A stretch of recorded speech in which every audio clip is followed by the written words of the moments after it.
PTV, Telebisyon ng Bayan.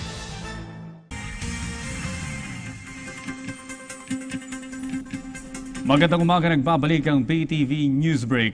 Ang pambato po ng France ang nag-uwi ng corona ng ika-65 o 65 Miss Universe ngayong araw. Live mula sa Mall of Asia Arena sa Pasay City, may report si Eunice Samonte.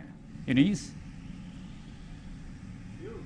Audrey, kung tatanungin mo ko if I'm feeling any pressure right now, wala na, Audrey, dahil sa mga oras na ito ay inanunsyo na nga ang bagong Miss Universe at ang bagong mag-uuwi ng corona na mula sa France. Yan ay si Miss Universe 2017, Iris Mitenere, at hindi lang siya confidently beautiful, very intelligent niya rin isinagot ang mga tanong kanina sa question and answer. Kanina tensyonado ang lahat dahil from 86 down to 3 na ang mga contestants na kinabibilangan ni na second runner-up Miss Universe Colombia at first runner-up naman si Miss Universe Haiti. At samantala kanina, mag-recap lamang tayo, pasok naman sa top 6 ang Kenya at ang ating pambato na si Miss Philippines at Thailand na kapwa gumamit ng interpreter sa pagsagot sa kanilang question and answer.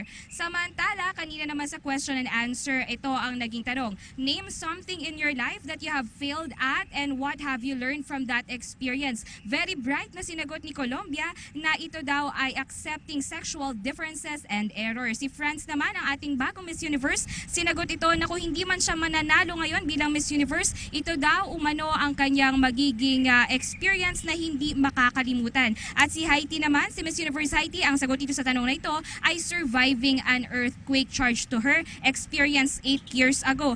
Tila naman winning color ang gold ngayon dahil lahat ng pasok sa top 3 ay color gold ang kanilang gown. Samantala ngayon ay unti-unti na lumalabas ang mga tao sa Mall of Asia Arena kung saan punong-puno at sold out ang mga tickets na mga nanood nga nito nga prestiyosong Miss Universe pageant.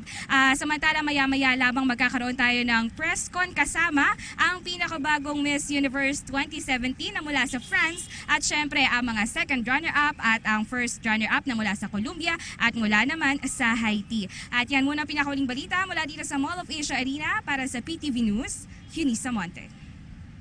Maraming salamat, Eunice Samonte.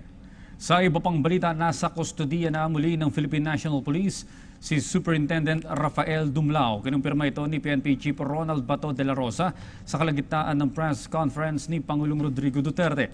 Doon sinabi mismo ng Pangulo na kapalit ng ulo ni Dumlao, patay man o buhay, ay ang pabuya na nagkakahalaga ng 5 milyong piso. Si Dumlao ang siyang itinuturo ni SPO3 Ricky Santa Isabel na manoy boss nila sa pagdukot at pagpaslang sa Korean businessman na si G.A. Chu.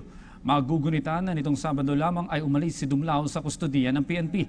Binigyan din naman ngayon ni De La Rosa na handa na si Dumlao na isiwalat ang mga impormasyon na kanyang hawak na may kaugnayan sa pagdukot at pagpaslang kay G.